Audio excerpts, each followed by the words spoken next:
नमस्कार दोस्तों, आपका हमारे चैनल में स्वागत है। हम और तुम शब्द का इस्तेमाल सही जगह इस्तेमाल कैसे करें।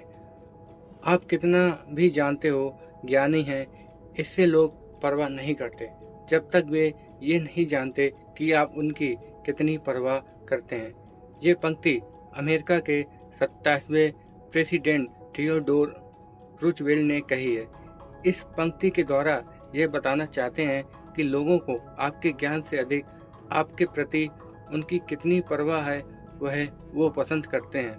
सोचकर देखें, यदि कोई इंसान आपसे वार्तालाप कर रहा है और उसका पूरा फोकस अपने ऊपर ही है, तो क्या ऐसे वार्तालाप में आप रहना पसंद करेंगे?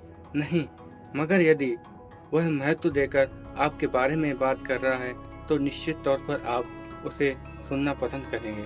इस समझ का इस्तेमाल आपको भी अपने कम्युनिकेशन में करना है। अगर आप सोच रहे हैं, इसके लिए आपको अपने वार्तालाप का विषय बदलकर सामने वाले के बारे में बात करनी है। ऐसा नहीं है कि कम्युनिकेशन के इस तरीके में आपको सिर्फ अपनी भाषा में हम और तुम, आप शब्द सही प्रयोग कैसे करना है ये समझना है। इन शब्दों में कुछ इस तरह बदलाव लाना है जिससे सामने वाले को यह महसूस हो कि उन्हें ध्यान में रखकर बात की जा रही है और उनकी परवाह की जा रही है। आइए इसे एक उदाहरण द्वारा समझते हैं। मानो आप किसी होटल में गए और वेटर से कहते हैं, एक प्लेट इडली दीजिए। फिर वेटर आपसे पूछा, हमारे पास 3 तरह की इडलियां हैं, उनमें से आप कौन सी लेना पसंद करेंगे? आप अपना चुनाव बताते हैं और वह आपको इडली लाकर देता है। किसी दिन आप वापस उसी होटल में जाते हैं। इस बार आपका ऑर्डर लेने एक दूसरा वेटर आता है।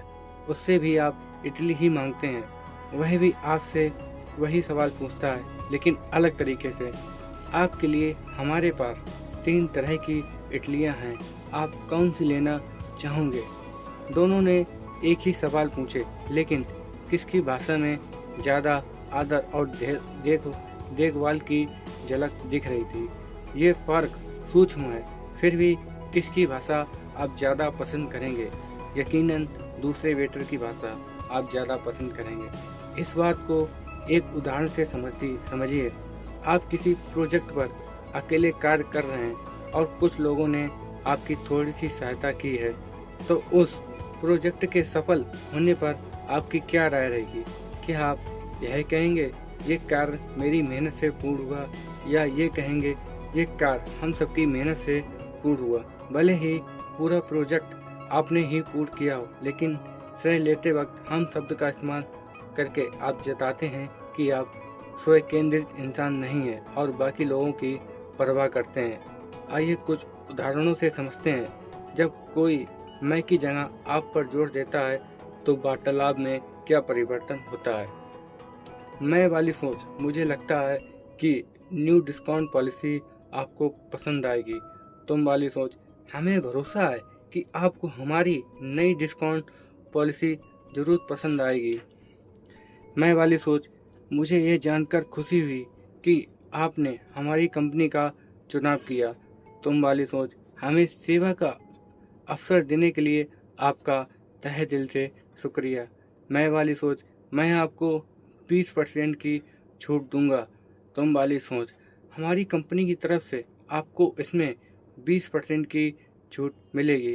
तुम वाली सोच से सामने वाला आपको सुनने के लिए तैयार होगा। व्यवहारिक तथा व्यक्तिगत संबंध मजबूत होंगे। इस प्रकार की संबोधन शैली किसी भी इंसान या कंपनी या संस्थान के सम्मानीय तथा महत्वपूर्ण होने का अनुभव कराती है।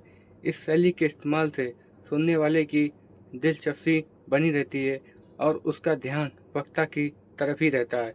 मैं शब्द का इस्तेमाल आज तक अहंकार का प्रदर्शन करने के लिए इतनी बार हुआ है कि यह शब्द अहंकार ही का दर्शन कराता है। इसलिए अब वार्तालाप करते वक्त इसका इस्तेमाल सोच समझकर और कम से कम ही करें। धन्यवाद।